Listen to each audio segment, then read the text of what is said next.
Hello friends, study with mind के current affair session में आपका स्वागत है। ये current affair SSC, banking, railway, state PCS, CDS, CAPF, NDA और अदर कॉम्पिटिटिव एग्जाम आदि में सहायक होंगे। आज की डेट है 18 मार्च 2021। तो चलिए आज का करंट अफेयर शुरू करते हैं। आज का पहला प्रश्न है, संसदीय समिति ने सरकार से पॉक्सो एक्ट के तहत किशोर की उम्र 18 से घटाकर निम्न में से कितने वर्ष करने की सिफारिश की है?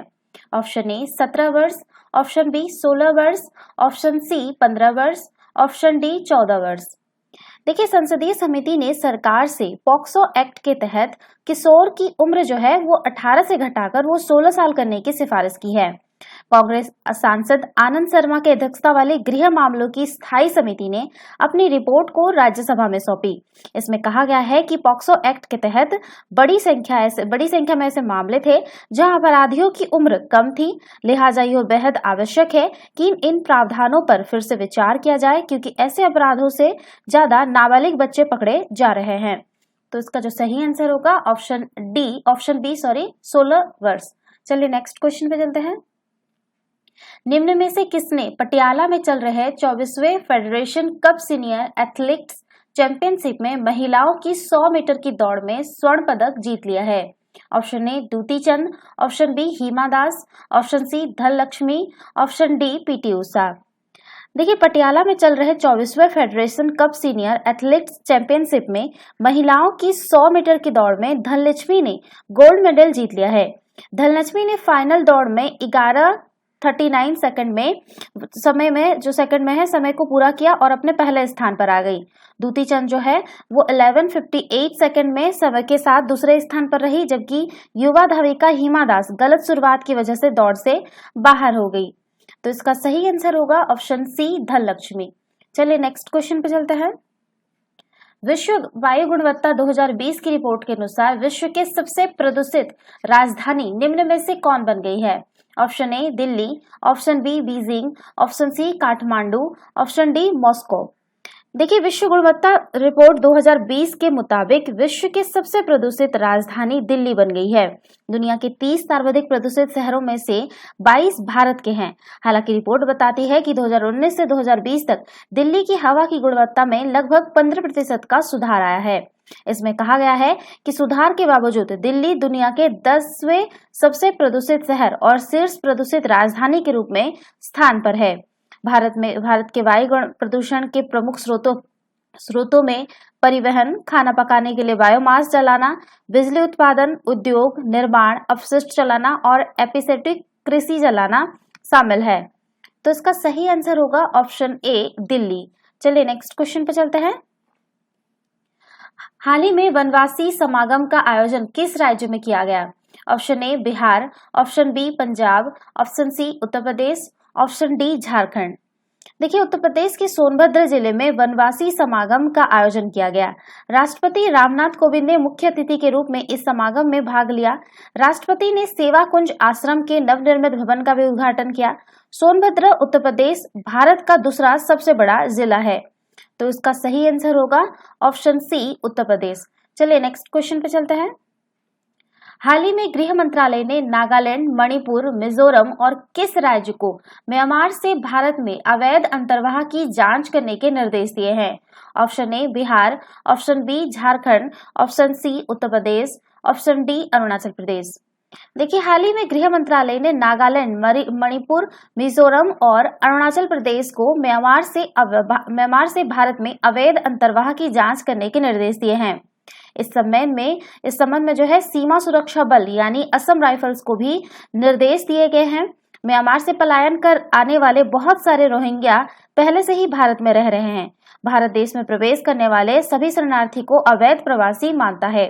तो इसका सही आंसर होगा ऑप्शन डी अरुणाचल प्रदेश। चलिए नेक्स्ट क्वेश्चन पे चलते हैं। हाल ही में किस राज्य सरकार ने राज्य के ठंडे रेगिस्तानी इलाकों में सिवकथॉर्न के पौधों को लगाने का फैसला किया है?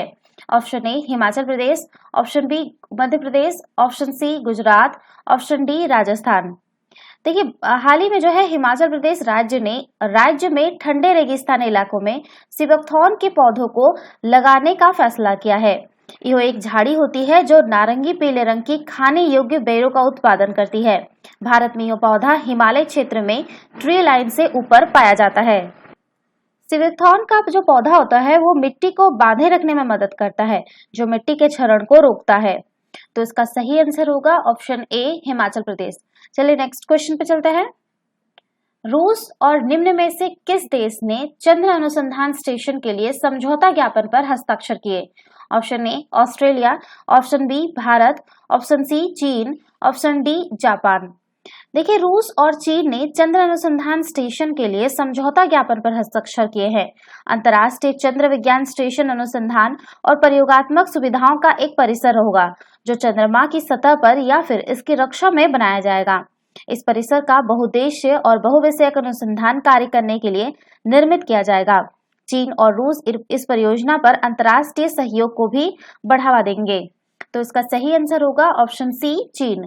चलिए नेक्स्ट क्वेश्चन पे चलते हैं। हाल ही में जारी वैश्विक हथियार स्थानांतरण रिपोर्ट के अनुसार भारत 2011-15 और 2016-20 के बीच हथियारों के आयात में कितने फीसदी की कमी आई है? Option A 33%, option B 25%, option C 30%, option D 28%। देखिए, हाल ही में Stockholm International Peace Research Institute द्वारा वैश्विक हथियार स्थानांतरण रिपोर्ट प्रकाशित किया गया। इस रिपोर्ट में कहा गया है कि भारत में 2011 से 15 और 2016 से 20 के बीच जो है हथियारों के आयात में 33% की कमी आई है। बात करते हैं Stockholm International Peace Research Institute यानी सिप्री के बारे में। तो सिप्री की जो वैश्विक और हस्तांतरण रिपोर्ट के बारे में, तो सिप्री के इस रिपोर्ट के अनुसार हथियारों की जटिल खरीद प्रक्रिया और रूसी हथियारों पर निर्भरता कम होने के कारण भारतीय हथियार की आयात में कमी देखी गई है। इसके अलावा भारत ने पिछले कुछ वर्षों में घरेलू रक्षा उद्योग को बढ़ावा देने के लिए कई उपायों को अपनाया है, जिसमें सैन्य साजो सामान के आयात पर निर्भरता कम हो सके। ज्ञातव्य है कि भारत सरकार आत्मनिर्भर अभियान के तहत घरेलू रक्षा उत्पादन को बढ़ावा देने पर ध्यान केंद्रित कर रही है और 2025 तक 1.75 लाख करोड़ रुपए के रक्षा कारोबार का लक्ष्य रखा है। तो इसका सही आंसर होगा ऑप्शन ए, 33%। चलिए नेक्स्ट क्वेश्चन पे चलते हैं। अरुणोदय योजना कौन से राज्य की सबसे लोकप्रिय योजनाओं में से एक है? Option A Assam, option B Meghalaya, option C Manipur, option D Mizoram. देखिए, असम सरकार द्वारा शुरू की गई अरुणोदय योजना जो है वो राज्य की सबसे लोकप्रिय योजनाओं में से एक है। इस योजना के तहत असम के गरीब परिवारों की महिला सदस्यों को जो है 830 रुपए की मासिक सहायता प्रदान की जाती है। ठीक है, और ये जो है प्रत्यक्ष लाभ अंतरण योजना होने के कारण सहायता राशि जो है वो सीधे परिवार की महिला प्रमुख के खाते में भेज दी जाती है, क्योंकि वही परिवार की प्रमुख देखभाल करने वाली होती है। यह योजना गरीब और जरूरतमंद परिवारों को अपना पैसा इच्छा अनुसार व्यय करने का विकल्प प्रदान करता है। इस योजना का लाभ उठाने हेतु केवल असम की स्थायी निवासी महिलाओं द्वारा आवेदन किया जा सकता है तथा आवेदक के समूचे परिवार की आय जो है वो 2 लाख रुपए प्रति वर्ष से कम होनी चाहिए। तो इसका सही आंसर होगा ऑप्शन ए, असम। चलिए नेक्स्ट क्वेश्चन पे चलते हैं। हाल ही में उच्चतम न्यायालय द्वारा मुल्ला पेरियार मामले में कौन से राज्य को चेतावनी जारी की गई है?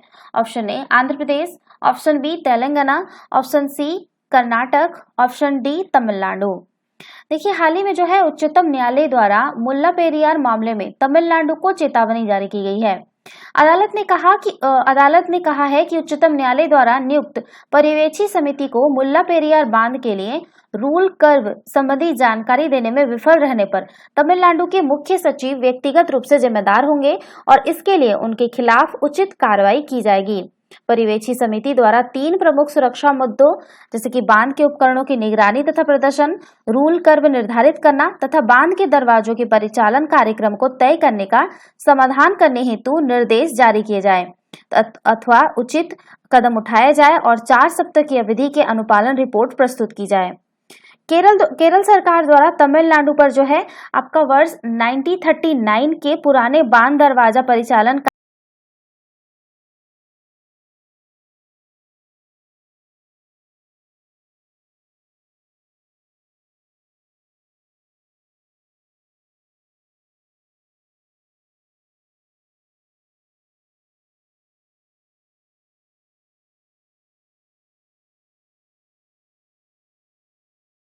है। Thanks for watching, have a nice day, take care.